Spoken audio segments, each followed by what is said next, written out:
1574-12, Senate Bill number 2588, Senate Draft 1, House Draft 3. Any discussion? Representative Revere.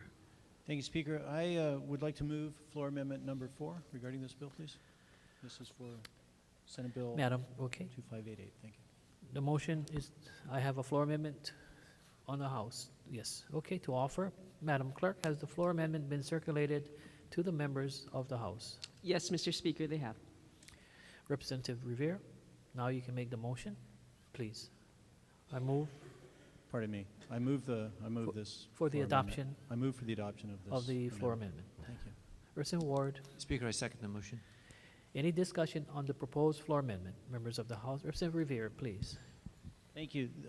This bill involves sexual abuse of children, and child predation is an abomination that we can all agree is it's a horrible situation, and it must be dealt with firmly.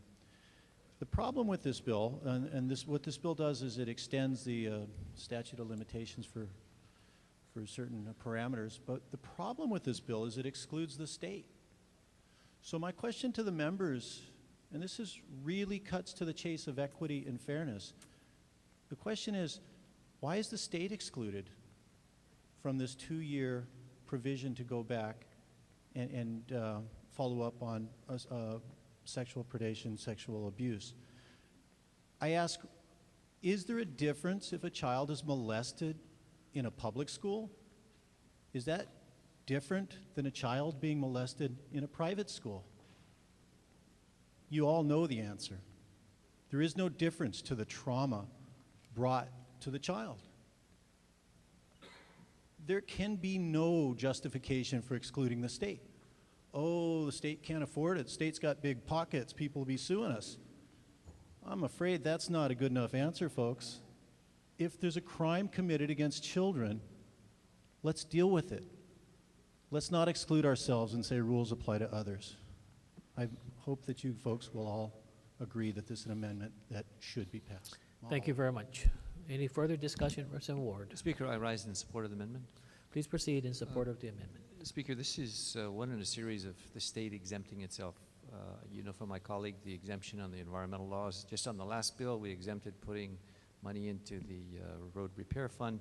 This exempts the state from being liable for what otherwise is a deep pocket employer should be there. So what is fair? States' rights were very important. Why are we not taking the liability side of the freedom that we exercise? We are not above the law. We are the lawmakers. We should not be exempt from this. Thank you. Thank you very much. Any further discussion, members of the House? Okay, once more, this is a voice vote, and those who support it will say aye, and those opposed will be nay. All those in favor say aye. Those opposed say nay. The nay has it. The motion is defeated once more. We are back to the main motion. Any further discussion? If not, let's proceed on.